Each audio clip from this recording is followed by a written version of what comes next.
paz do Senhor, gostaria de trazer a segunda parte da minha mensagem falando sobre Zaqueu, e está registrado em Lucas capítulo 19 e o versículo 5, que assim está escrito: Quando Jesus chegou àquele lugar, olhando para cima, disse: Zaqueu, desce depressa, pois me convém ficar hoje em sua casa. Na primeira parte dessa mensagem, falei aqui sobre algumas razões que levou Jesus a dar uma ordem para Zaqueu descer às pressas. A primeira razão foi porque Zaqueu estava numa posição errada diante de Deus. Mas a segunda razão era porque Zaqueu estava fazendo algo contrário à sua natureza de judeu. Não era normal e nem natural para um homem oriental correr. E não era normal e nem natural para um homem oriental subir numa árvore. E muito menos para alguém da posição de Zaqueu. Zaqueu, sendo judeu, ele não podia correr e não podia subir numa árvore. Isso não era normal. Isso ficava para a criança, para menino ou para alguém desequilibrado. Correr e subir numa árvore não era normal e nem natural para um judeu, muito menos para alguém da posição de Zaqueu. Quando Jesus passa por debaixo daquela árvore onde Zaqueu estava, Jesus olha para cima e diz: Zaqueu, desce depressa, porque hoje me convém pousar na sua casa. Em outras palavras, Jesus estava dizendo: Zaqueu, esse não é o seu lugar. Essa não é a sua posição. Não é normal para você fazer o que você está fazendo. Zaqueu, desce depressa. Hoje, o que tem de pessoas que preferem subir em uma posição contrária, ou seja, fazendo algo contrário à sua natureza, não é brincadeira. O que tem de cristão fazendo algo contrário à sua natureza de cristão não é brincadeira. Jesus nos chamou para andar no Espírito, mas existem muitos crentes andando na carne. Jesus nos chamou para viver no Espírito, mas tem muito crente vivendo pela carne e andando pela carne. Ao invés de fazer algo a favor da sua natureza espiritual, acaba fazendo algo contrário à sua natureza espiritual.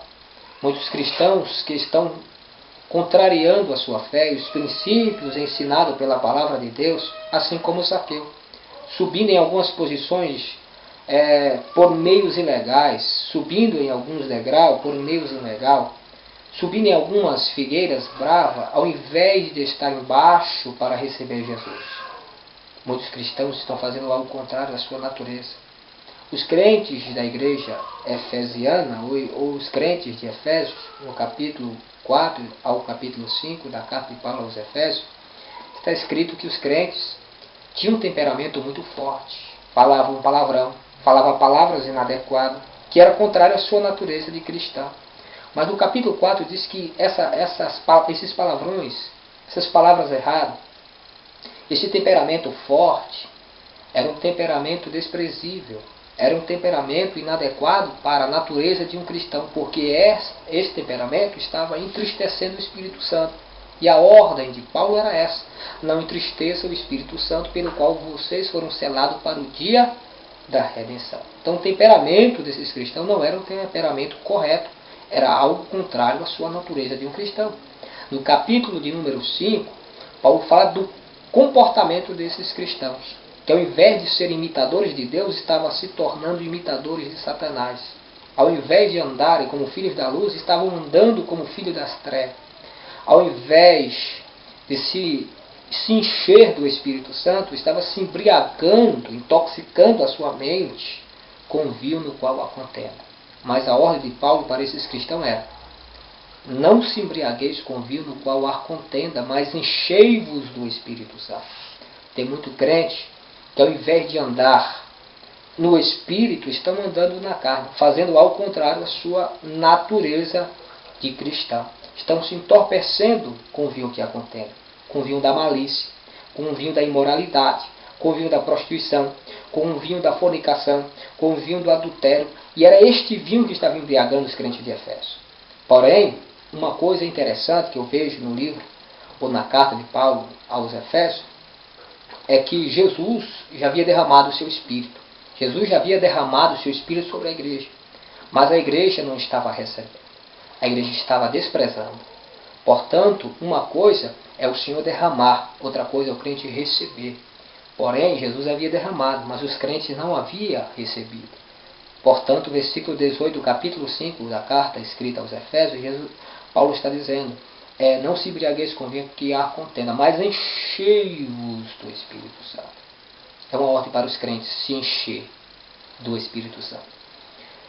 Hoje está muito difícil para nós pregarmos o Evangelho, porque pregar o Evangelho não está fácil, muito menos para ensinar em nossas igrejas alguns cristãos a andar no Espírito, a viver no Espírito, a viver uma vida controlada pelo Espírito, que tem de crente subindo em árvore para ver Jesus de cima, árvore do orgulho, árvore da soberba, árvore da exaltação, fazendo ao contrário a sua natureza de cristão, e acaba causando grandes escândalos para o Evangelho de Jesus. Jesus está dando a ordem para você, desça dessa árvore, não é o seu lugar, essa posição não é sua, esse lugar não é seu, não te chamei para andar na carne, te chamei para andar no Espírito, não te chamei para você viver uma vida dando escândalo, não te chamei para você servir a dois senhores, ou você serve a Deus, ou você serve ao diabo, ou você anda no Espírito, ou você anda na carne, ou você é crente, ou você não é crente. Você precisa deixar de fazer ao contrário da natureza de cristão. Você precisa parar de contrariar alguns princípios da palavra de Deus. Você precisa parar de viver uma vida desobediente. Você precisa andar na obediência. Você precisa descer dessa árvore. Esse não é o seu lugar. Deus te chamou para ser estrela. Jesus te chamou para você ser astro. Jesus te chamou para você ser a luz do mundo e o sal da terra. Jesus te chamou para você ser um vencedor e não ser um derrotado. Tenha um temperamento controlado pelo Espírito de Deus. Deixe de andar na carne. Seja controlado por Deus. Pare de andar como filho das trevas. Jesus te chamou para você andar como filho da luz. Porque você é estrela, você é o sol da justiça. Porque a Bíblia diz, eu sou a luz do mundo. Mas a Bíblia diz também, vocês são a luz do mundo. E como Jesus é o sol da justiça, nós também somos os sóis da justiça. Somos o sol da justiça porque fazemos justiça através do Evangelho, mostramos a graça e a verdade de Deus. Que Deus abençoe você. Mas desça dessa árvore.